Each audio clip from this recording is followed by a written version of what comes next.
My name is Alexander Bennett, I'm Lily Horsted. and our genius hour project was doing a candle making business. So the materials we use candle wax, 2 pots. There's like one to boil the water in and one to melt the wax in, like a double boiler. Jars, candle wicks, candle scents, and this is optional, but we add dried flowers and crystals to it. And this is pictures of most of the stuff we use. Here's the dried flowers, candle wicks, scents, the crystals, one of the pots we use, and then some of the jars for the candles. So how to make a candle, it can be a little complicated. So the first thing you do is you bring water up to a boil in a pot, and then you have a separate bowl containing your wax, and then once the other bowl is boiling, then you put the bowl that contains the wax on top of the boiling water, and you occasionally stir it and wait for the wax to melt. And then you pour your wax into a jar, add your scent, and then add the flowers and crystals, which are optional. I don't move the mouse. Changing. So I think you moved the mouse out of it. Oh, did I move the mouse where? Yeah. Oh, I'm sorry. I was letting somebody in.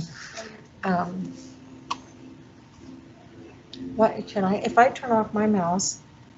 I should move the mouse to the left. There. If I turn my mouse off, then are you okay? Oh, I mean to the right, other way. To the right. Oh, there it is. Okay.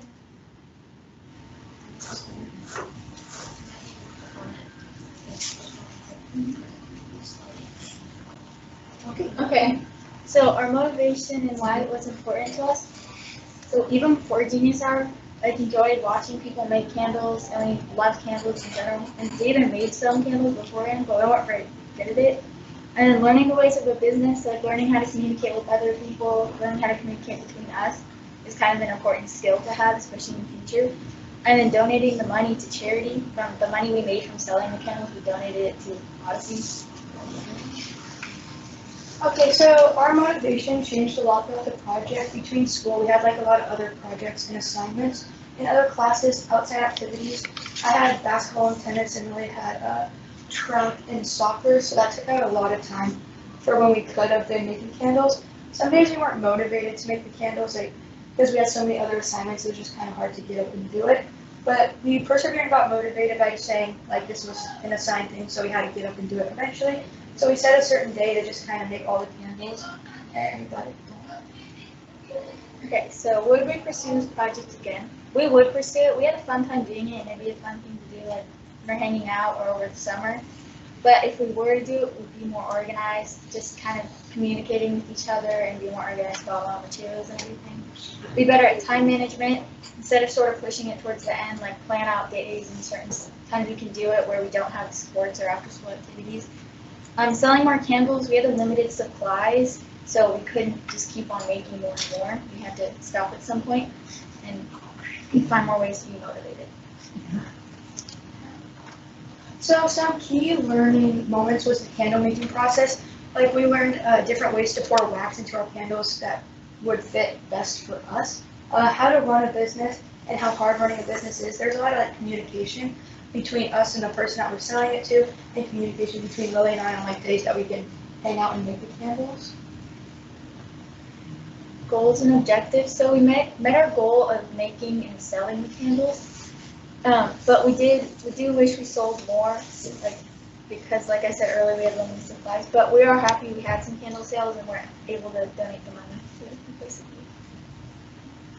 So some of our big successes was we got to make the candles, selling the candles, and then the biggest part for us was raising money for the Odyssey charity, and so we got to do it. Gracias.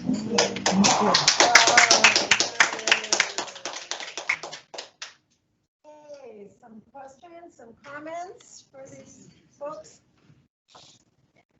How did you start with that? Did you like an online website or what Our family. We kind of started a lot of this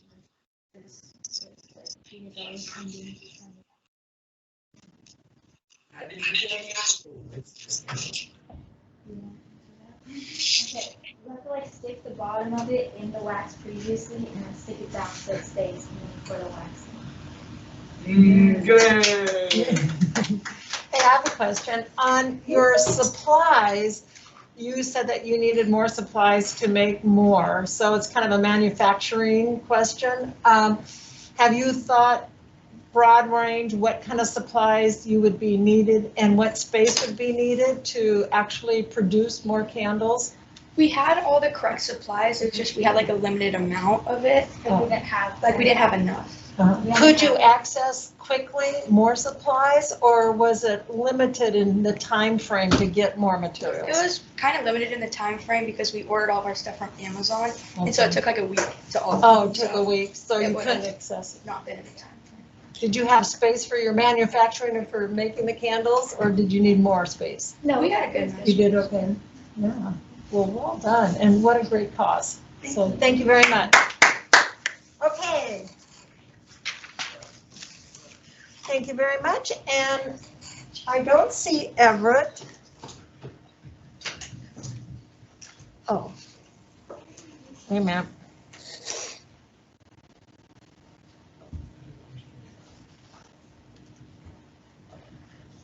I'm making sure we have everybody.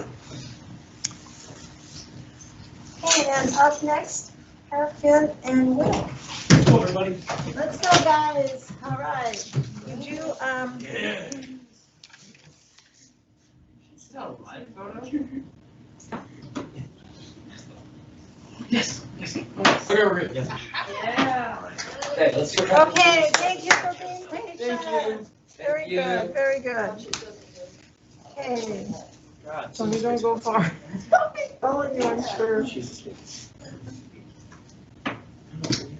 Ready? 1, 2, 3.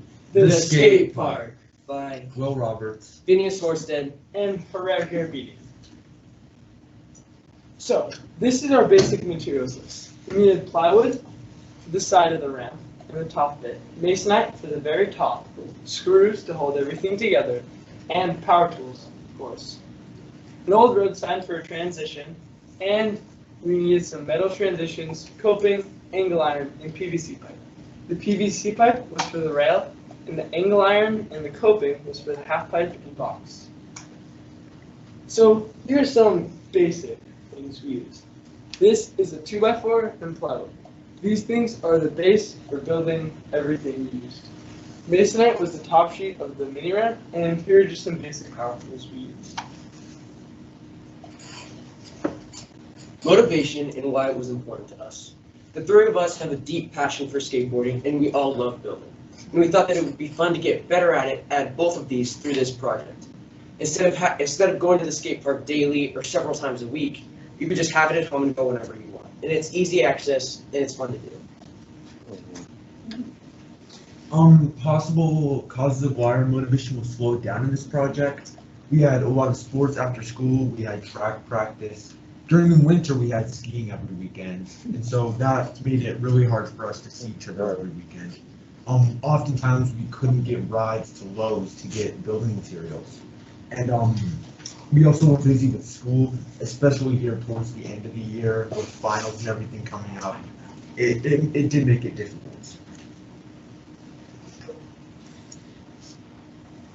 Some learning moments we had. We learned a lot about time management because we can't buy materials all in one day and then go cut it and build it and skate it all in one day. We have to set up a plan, a schedule, and everything. So, and that was hard because we all have different schedules. And we also learned a little bit on how to spend money carefully because, for an example, we learned to buy masonite from Lowe's instead of Home Depot because it was cheaper. And we learned the basic fundamentals of carpentry. We didn't learn how to make a beautiful statue out of wood or anything. We learned how to make a functional skate feature that is durable and working. And we learned a lot of new tricks on obstacles that we have never used before. Would we ever do this again? Yes. I think in the summer, we wouldn't just want to build more, we'd want to build more complex and larger obstacles and make it more of like a real skate park rather than make it look like just an at-home, easy DIY skate park, and make them more in-depth, look nicer, and make them work better. Failures in this project. A lot of the times we would leave obstacles outside, they would get rained on, and the metal would rust on them. We would often cut wood at a wrong angle, and it would mess up the sizing of it. We would also cut things too big than we envisioned them, and that would really mess up our ramps.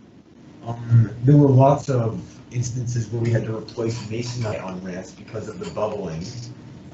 And occasionally screws would fly out of our obstacles because they were too loose.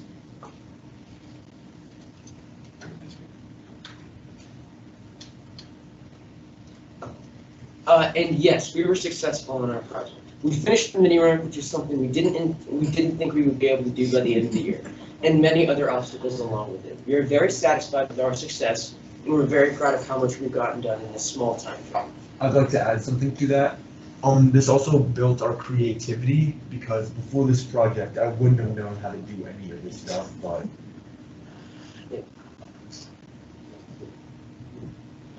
Oh, we got the loading sign. Oh, scary.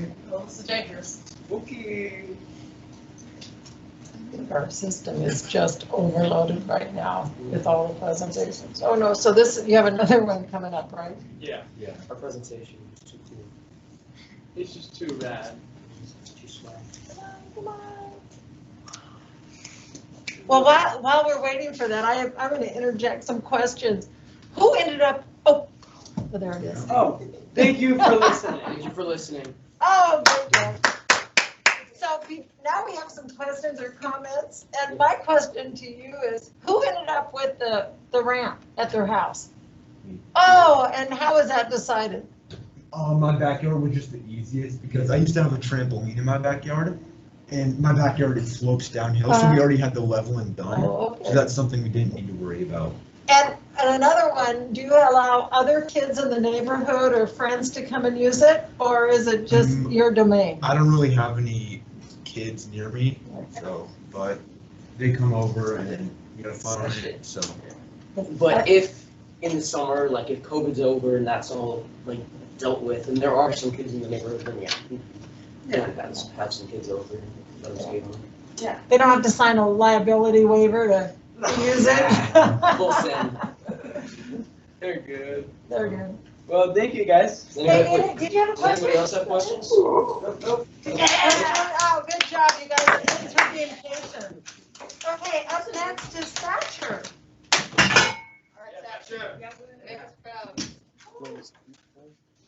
I can just present it not in presentation mode. Why don't you just, you mean do slide by slide? Yeah, Yeah, I'd do that. I can just do that. The data slide, yeah, just go slide by slide. Okay. Okay. Anyway, now that it's all over. Have you ever wondered why your computer runs so slow? Sometimes, like it just did for minutes. Well, a lot of it has to do with the internet, but not all of it has to do with the internet. It's mostly with internet when you're using something like Google or Microsoft Edge or something like that. But there's also the fact that things on your computer are always running, even if you don't have anything open at all.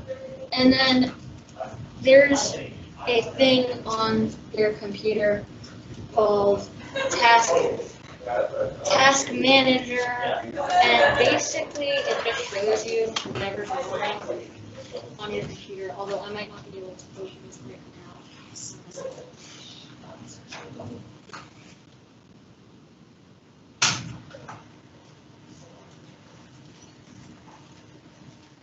And it just shows you all of the stuff that's running on your computer if you have it open. Anyway, it's over on this screen.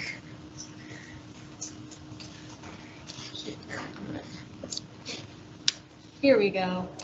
So you can go over to more details. It just shows everything that on your computer that's currently running. This is everything that I have open, and then this is just everything that's already running always. And it uses up a lot of space on your computer, and you can end some of these things, but you don't just want to go and end everything, otherwise it could like shut down your computer because a lot of it is used for your computer. But my rule of thumb is that you just, if you know what it's doing, you can close it, and you don't need it open, you can close it. But the other part of it is that your computer can have like parts that are old and are outdated now, which brings us to what my Genius Hour project was, building a computer. And so my name is Thatcher Kennedy, and I built a computer for Genius Hour project. Wow. So my process for building it was I went and I researched all the parts that you would need to build a computer, and then I researched all of the parts that I would need within a budget. So what are the best parts that I can get for the best price on a computer? And then I learned how to build it, and then I just built it up. And so after I built it, I decided that I wanted to go and do more research on how computers work. And so I learned more about the BIOS, which is the basic input-output system, which is kind of where everything on your computer runs, and you can look at the temperature of all of your parts. And then I learned about PowerShell, which is a way that you can run commands on your computer. So my original goals for this project were really just to build the computer, but I wound up doing a lot more than that, and went on to work with PowerShell and the BIOS and all of that stuff that I never would have gotten to. So we made these planner calendars at the beginning of every month to graph up, to show how much time we plan to spend on Genius Hour on a given day. And I never really followed them that much. But I used them to gauge like how much time I should be spending. But I still got all my stuff done because we also set goals at the beginning of the month. Although I didn't really set deadlines other than just have it done at the end of the month. Some of my biggest difficulties were that I didn't set deadlines. And that was hard because it would mean that I kind of push it back until the end of the month and then work on it. Getting parts for a computer, even after you've decided what parts you want to get, is actually really hard because of things like cryptocurrency mining, which is really profitable right now. So people have robots set up to buy all of the good parts for that. And then also because of COVID, a lot of the factories can't manufacture as fast. And then also just finding things to do because I finished the project so early. I finished the building of the computer so early that I had to find things to do, which I did. And then my successes were that I actually did meet all my original goals, which was to learn how to build a computer and then build one. And I learned how to build a computer, and I also learned so much more about a computer that I never would have gotten to if I just built the computer, like learning about the BIOS, about PowerShell, and all of that. And then I plan to continue somewhere in technology next year, most likely, but I don't think it'll be with building a computer, as I've already done that. And this picture here is the computer that I built. And so all of the components in the computer are just in this picture here. Like this here is the GPU, so it's the graphics card. It's what runs all of like the imaging on your computer. And then this here is the AO, which is like a liquid cooling system for your computer. And underneath that there's a CPU. And then this here is the RAM. This right here is just the memory, so that's where all your downloads go. And this, like, it just goes behind it all, is the motherboard. And so, just that's all the parts in it, and then I also learned about, like, the BIOS of a computer, which is just where all the stuff is run on your computer. So it's where you can change how fast all of your components work and all of that stuff. And then also about PowerShell, which is how you can open and run stuff on your computer without going into like Bible Explorer and stuff. But that was my presentation. Does anybody have any questions? Yeah. Questions, you all? Oh, come on. Well, I do, Thatcher. Are you interested in going into IT, computer science? Is that a career that you would like to go into? I think so, but I don't really know yet. I find it interesting, but I don't know if it would be something I'd make a career out of it. That was a deep dive into the computer and the laptop. Have you been able to assist anyone with your knowledge? I haven't been able to assist anyone yet. Well, you could surely assist me anytime. I think I know who to call. Thatcher, you talked about some problems that you had and things that you learned. When you go forth, is this a project that you want to extend upon and go into other devices, other IT, and learn more systems?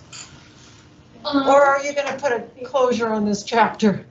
I think I might try to go and learn more about other devices, but it's really just, I find it interesting, so I might go on to find some more stuff about other devices, but I also might just do it kind of more slowly and not have it be like one main thing that I just work on. Well, I commend your skills. This is really impressive. So once again, let's give a round of applause, everyone.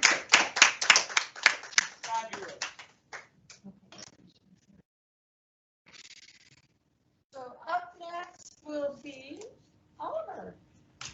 And Oliver. Yeah, Captain, how's it going in here? It is really slow to put up the PowerPoint. Yeah, I mean, like, that's happened in Mark's room too. So. really slow, right, Yeah. guys? I mean, we thought it was just practically crashing. It's just like, what, 3-4 it's- minutes? People are having a hard time in every group, so it's not just, it sounds like a school internet system issue. So I guess you It's just a have to great give day us for more this time, happening. so we. Yeah, so I'm going, oh my gosh, that's me, because No, I need Thatcher, because you have already much more knowledge than I do. okay, so let me double check. I don't think anybody else was trying to get in.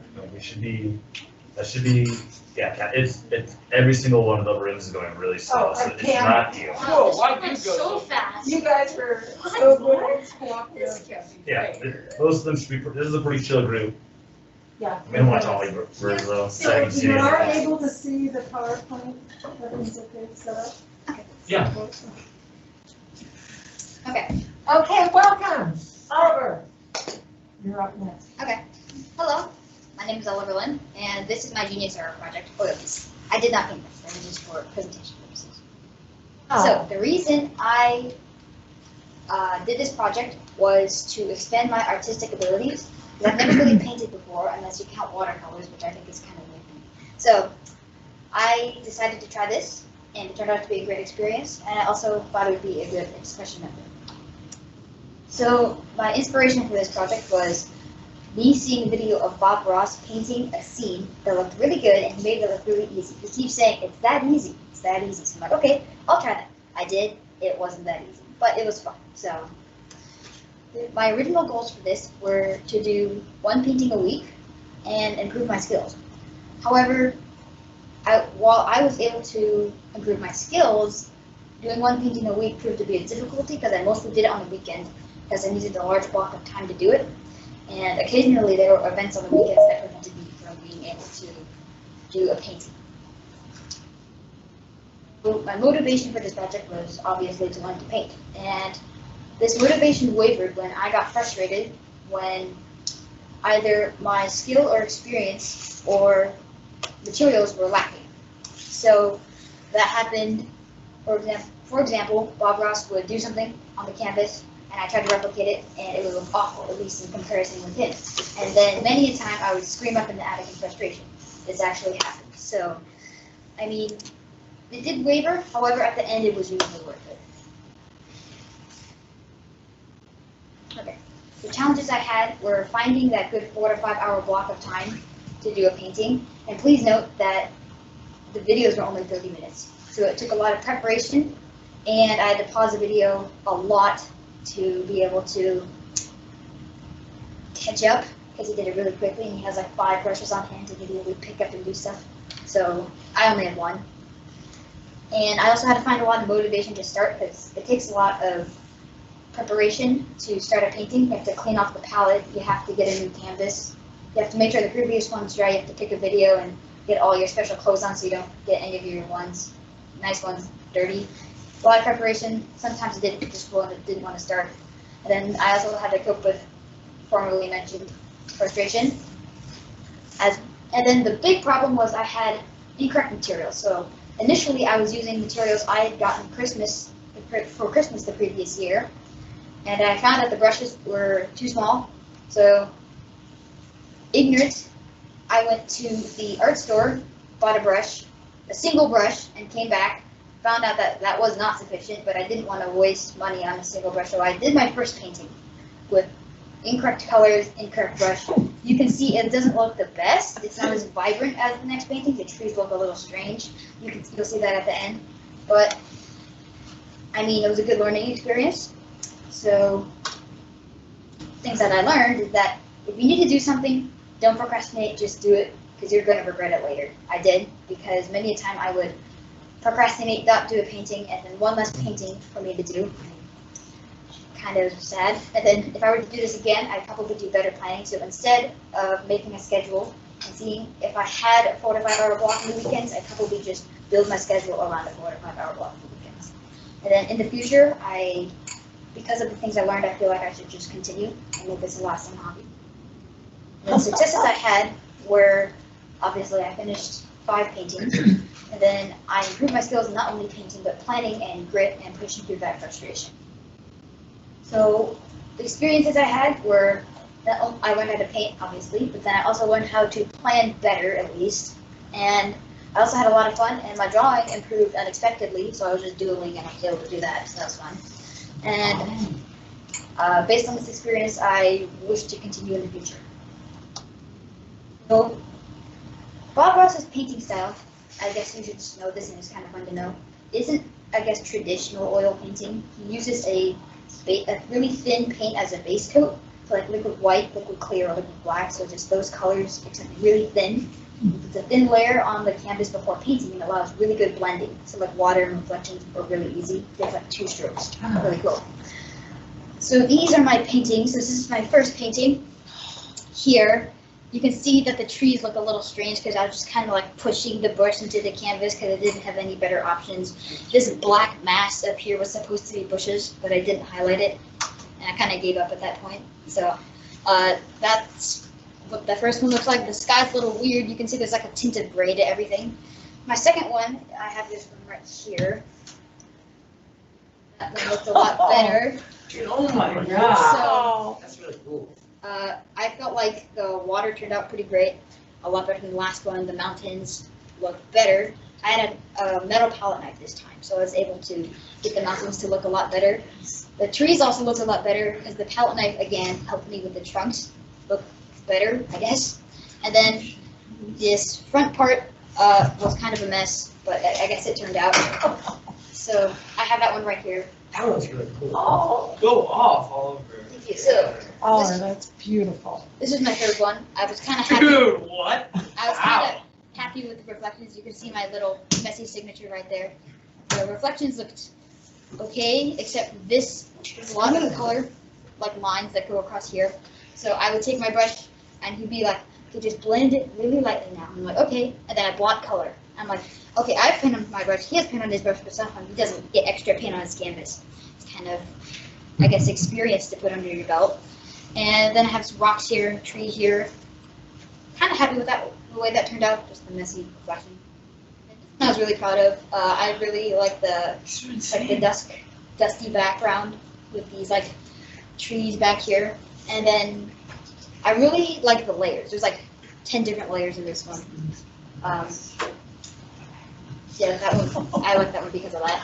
And then this is my last one. I forgot to mention earlier that sometimes I wouldn't give myself enough time to finish a painting in one day, so then I would come back later. That It's happened twice where I actually did finish it, and there's two times where I didn't finish it. So this was one of them. So you can see that there's not as much going on in this one as the other ones. But I think it still looked okay, but I thought this was my best one, so that's why I brought it. There's another one I didn't finish at home, but it was using the same materials I used for this one, and it was unfinished, so it wasn't the best, so it was basically trash, so I didn't bring it. So that is my genius hour. If you have any questions? Oh, first of all. Okay, I have a question. Oh, go ahead, Kathy. Okay, how many of you think that you're gonna see Oliver in an art museum one of these days? I am blown It's away. actually not that hard. If you get all the materials, I think anything Oh, you can do. wow. You wouldn't believe me. I didn't think I would be able to do either. Okay, I'll get that. So, Oliver, you're a pretty intelligent kid, right? To some people, yeah. Yeah. Was it nice doing something maybe that wasn't so, I don't know, black and white France, or sometimes a little bit more to do something more creative? Yeah. Was that like, do you feel like that opened up a little bit different part of your brain for thinking? Well, yeah, sure. Okay, Although- perfect. Building computers can also give some imagination, because I mean, you have to decide where to put things in circuits, but it's not as much as this one, obviously. Yeah. I feel like this is my best genius hour so far. I think really so. proud of Yeah. this one, so. So in school all the way up, have you enjoyed taking art classes with Jennifer? I mean, have you been involved? I'm actually in choir, so I just decided to try painting, see what it was like. But did you kind of get hooked onto art earlier in your years of school here? Or Not here, I just kind of Just loved did art it. for a while, yeah. Decided to try something new. So I have one more question. Do you have like an art studio at home, a special place where you can have everything all laid out and keep it there? Yeah, it's like a tiny cramped space in the attic. It's like the only place I can put it, it's like next to the bed. So it's like the foot of the bed, and I have like this much room to do my paintings. So it can get kind of crowded, a little messy. Thankfully, I had some foresight and put a drape underneath so that nobody gets in the hole. To keep everything right there. Well, I am very impressed with your amazing artistic skills, and I wish you much, and don't quit, right, guys? Don't have them quit. You gotta keep going with this. This is beautiful. Thank you. Are there any other questions out there? Fabulous. No, we're there, just the ultimate hype girl. Good job. Okay, right.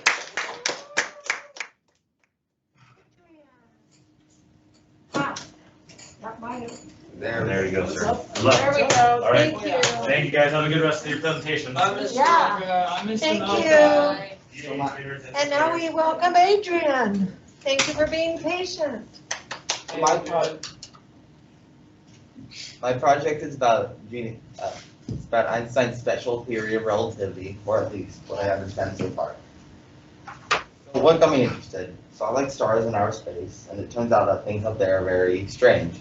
So I wanted to learn about some mysteries of the universe. So me and my mentor started out with black holes, but then after realizing I already knew the math for Einstein's special theory of relativity, we moved on to that. So for us to understand special relativity, we first must understand relativity. So relativity pertains to differences in experience depending on your reference frame. So if you're throwing a ball while walking towards where you're throwing the ball would move at its normal speed plus the speed that you're moving towards it, and the opposite would happen if you're walking away from it. This is only how things usually work. Light is a little bit different. Light is a constant. That means it has a base speed of 300 million meters per second, which never changes. So this means that the universe has a speed limit, and nothing can reach the speed of light or go above, or nothing with mass can reach the speed of light. So Einstein already knew this from other people's experiments. He just extended on strange implications of it. So here's an example. So this spaceship is traveling at half the speed of light with a headlight at the front that's shooting out light at the speed of light. So according to the rules of relativity, you'd think that the light coming out of the front would go at 1.5 times the speed of light. Well, actually, because light is a constant, it can't go above 1 times the speed of light, so it would just go at 1 times the speed of light. So now onto Einstein's strange revelation. Developed by Einstein in 1905 using thought experiments like what we just did in the previous slide, special relativity pertains to differences in events depending upon how you're moving. So if the speed of light doesn't change whether I'm moving towards it or away from it, the really strange thing is time has to change. In other words, time passes differently for you depending on how you're moving. So we can prove this. So to start out, we first need to know what a light clock is. Light clock is like any other clock, adds ticks and talks for every rotation, except with this one, it's light bouncing up and down between two mirrors, and every time it hits the top and bottom, adds a tick. And so now that we know this, we can do the math at my 6th grade level. It's just the Pythagorean Theorem, which is a squared plus b squared equals c squared. So this is a rocket ship with person A standing on the rocket ship traveling with a light clock in it. Person A is watching the light bounce up and down between that light clock. And then that rocket ship is traveling this distance within 1 tick of that clock. Then person B is standing outside of the rocket ship, watching it move that distance within 1 tick, and then watching the light move within 1 tick. So person A and person B see different things for how light is moving. Person A just sees the light go straight up and down like this. But for person B, because it's moving, the light moves like this, which is a longer distance than just what person A sees, even though it's over the same distance of the rocket ship. So each of these distances create a right triangle. We can use the Pythagorean Theorem on right triangles. So you'd square this side, add it to this side squared, and that would equal this side squared. So here's the math. So person A's distance that they see light travel within 1 tick of the clock is the speed of light, which is c, times capital T, which is person A's time. And then because person B is observing the rocket is traveling, the rocket ship distance would be the velocity of the rocket ship times the speed, person B's time, which is lowercase t. And then the hypotenuse is the distance that person B sees light travel within 1 tick of the clock, and that is the speed of light times lowercase t, which is their time. So we can create an equation with this using the Pythagorean Theorem. Like I said in the last slide, you square this and square this, add these two to each other, and that would equal this squared. So once we do that, we get this equation right here. So from that equation, it may look like the math is complicated, but it's just a simplification. So we can simplify it all the way until we get this equation right here, which is this. It's this. Once we simplify it, we get this equation, which is the same as this equation. So this is the big thing. This is what the equation that Einstein found that changed everything. So it basically means that the closer the rocket ship goes to the speed of light, the slower and slower time will go for person A on the rocket ship, while person B on the ground's time stays the same. It's like this because as v, the velocity of the ship, is closer to c, which is the speed of light, this gets closer, canceling out to 1, and then the 1 minus this gets closer and closer to 0, and then the less and less it is, the less and less this times this is to 0, which means that person A's time would be that amount of time times person B's time. So here's an example. So person B for person B on the ground, 1 year passes, but this would be 1 year right here. So the velocity of the ship would be close to the speed of light. So that would cancel out to something close to 0, like that would cancel out to something close to 1, like 0.98, and then that minus 0.98 would be like 0.02. Then 0.02 times 1 year is going to be how much of a year passes for person A on the rocket ship, while person B is on the ground, year stays the same. So this leads us to the twin paradox, which is one bizarre implications of this. So if you had a twin, and they went into a rocket ship traveling at the speed of light while you stayed on the ground, then 5 years passes, you'd be 5 years older, but they would come back much younger than you. So while working on this project, I had some struggles. Towards the beginning, I struggled with time management, but throughout my project, I learned how to manage my time better and definitely improved from the beginning. Along with the failures, I had some successes. I got to learn a lot about Albert Einstein, and I got to learn about time dilation, which is another mystery of the universe. One of the most important things I've learned is even though learning math can be painful at times, it's really important. I'm looking forward to learning about more mysteries of the universe in the future. Thank you for listening. Does anyone have any questions? Well, first of all, let's give it a round of applause.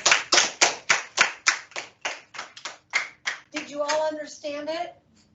Yeah. Adrian, what a fabulous presentation. You're a regular mathematician up there, and I never knew. Have you always just really enjoyed that math, science, mysteries are implying it? Yeah, I am. You questions, comments, you guys? I know that was pretty crazy. It blew my mind. Yeah. If anyone has any questions on math, I can help explain. Well, that was very interesting. Being a twin, I thought you're being up in space and down on Earth that time, a 5-year difference. Very interesting. It makes you start thinking about space travel and people living out in space. Mm-hmm. And have you thought about that and developing, going into that direction? When we have people up in the space station now for 9 months, a year, you know, what is that going to imply to age for these astronauts? Well, usually they aren't really traveling close to the speed of light. Yeah. So for this to take effect, you must be at a speed close to the speed of light. And they're not there, are they? Yeah, they aren't. So it's going to be such a little difference that we can barely even notice it. No, that we can't even notice it. I can see you going into this direction later and later as we discover more about space and you and the mysteries of the universe. Well done, Adrian. Yeah. Very interesting. Very interesting. And now our last presenter, and thank you for being so patient, Fallon. All right. So do you want to close out your problems? I have no idea how to look that. Do you want to come up here, Adrian? Me? Yeah, I'm going to close up. This one was yours, right? And then we go down and find yours, Fallon. And click on it. Whatever one it is, you can just keep going down on your. These things are on. What? Just click it. Yeah, just go like this.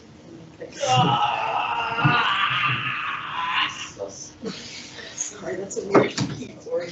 That's it? Let's see. Oh, your slides popped up. Yes. Let's see, are they all popped up? Or let's keep going down. Oh my gosh, I think you were the first one to have them all.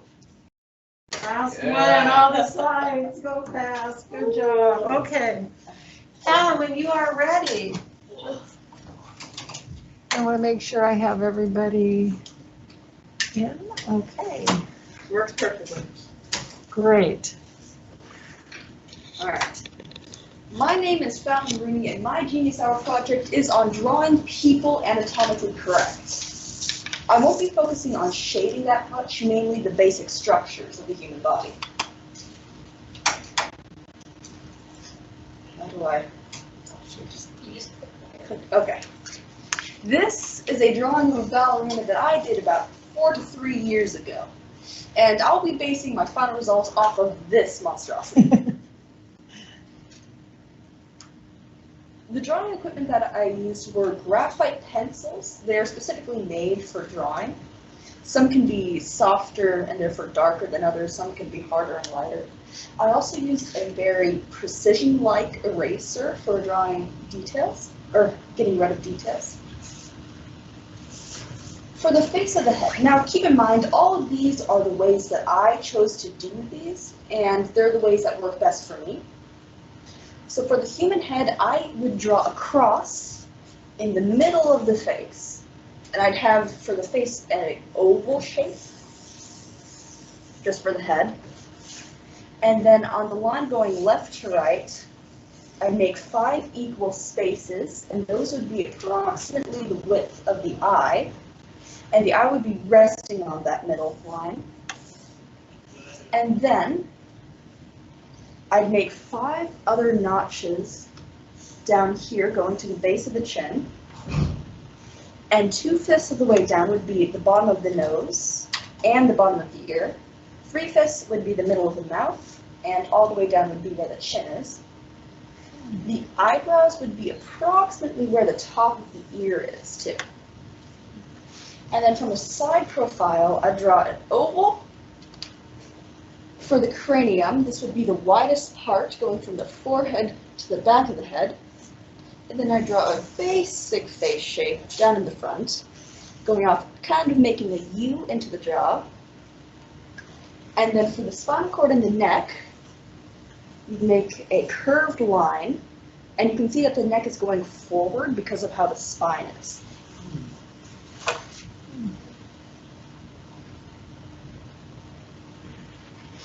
For the back of the neck, we have the trapezius muscles, and they will make the back of the neck look larger than the front of the neck. And so sometimes to show this, you can draw, I found it helpful to think of a mountain. And then we also have the deltoid muscles on the shoulders, which are basically just humps. Now these can vary depending on how muscular or slim your person is. For the front of the neck, we have the SCM muscles in the neck, which often stand out more in people. And then we also have the clavicle, which stands out here in the front. And those can look in the middle. You can see here the shading, sometimes depending on how thin or muscular your person is, they can look hollow. Specifically for a child, they'd look hollow.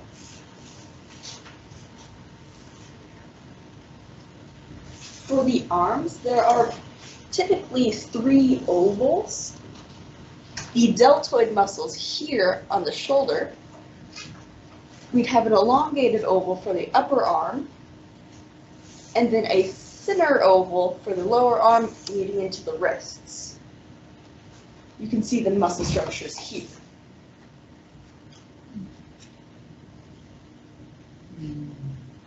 For the torso is pretty basic. The main defining features would be the rib cage and the hips.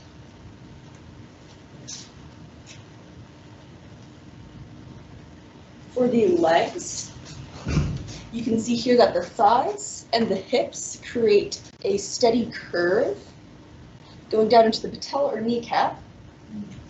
And then for the lower leg, you can see that it starts to curve earlier at the top on the outside, and then it goes down into the ankle. For the inside, it waits a bit to curve. And then for the inside of the upper leg, it's typically more straight.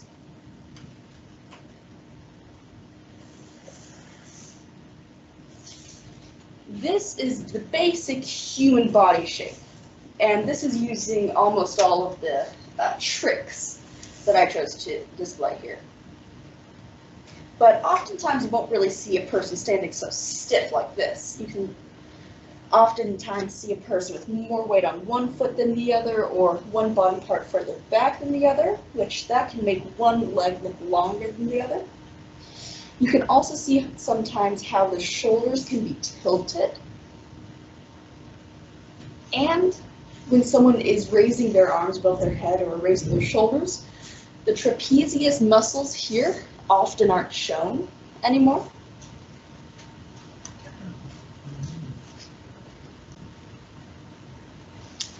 This was the monstrosity from 4 years ago. And this is my remake of it now. As you can see, the eraser was used quite a bit, and it took several tries to get it correct. I mainly focused on this project with drawing females, because this is a girl. And I have also quite learned that the eraser is one of the most important tools whenever you're drawing or sketching.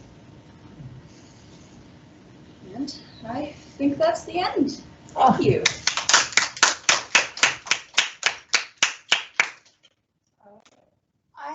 Fallon, that was most educational. The amount of anatomy you know, and what I really appreciated is having the slide with the anatomically correct body and then your drawing. You could really see what you're going after, and the detail and the amount of knowledge that you have of the human form is really impressive, and I can see how it aids in your drawing. So well done. Any questions? Okay, you guys, somebody, come on. No, it's fine. Nobody questions. Nobody wants any question. Well, one more round of applause for everyone. Okay, just one moment. And for those of you that have been on with us, thank you for attending. And I am going to dismiss.